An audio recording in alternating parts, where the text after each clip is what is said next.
U.S. Capitol on high alert today following threats of extremist activity by a conspiracy group that claimed Donald Trump would return to power today.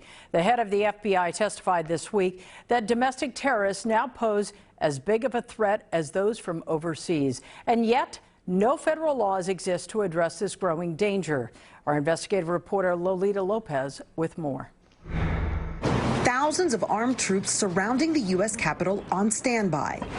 In a joint intelligence bulletin, the FBI and Homeland Security said violent extremists have a continued perception of election fraud, and that some groups talked about taking control of the Capitol on March 4th, which they consider, quote, the true inaugural, which was moved from March to January in the 1930s.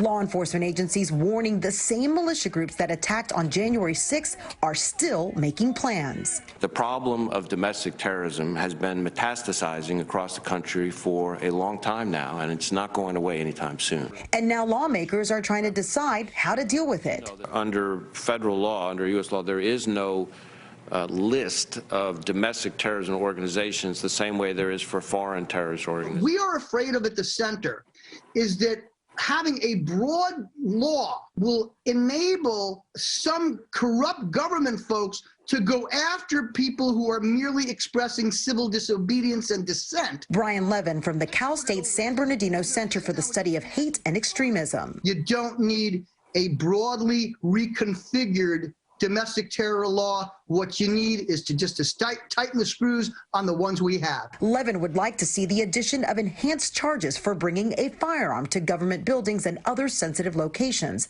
Also, allow not just trainers, but the people who seek and receive training in violent actions to face charges.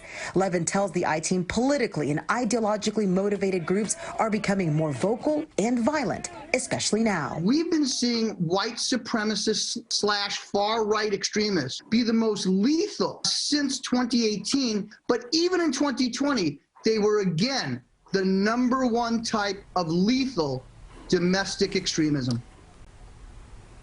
Yeah, and Levin says his data shows most of the domestic terrorism violence is actually happening in small attacks across the country, not large events like what we saw at the Capitol. And local cops, not federal, are the ones who are forced to deal with it. Now, right now, there are 2 federal proposals for updating the law regarding domestic terrorism. And here in California, a bill was introduced just last month to create a commission on the state of hate, which would mandate annual tracking reports. For the I-Team, Lolita Lopez, NBC4 News.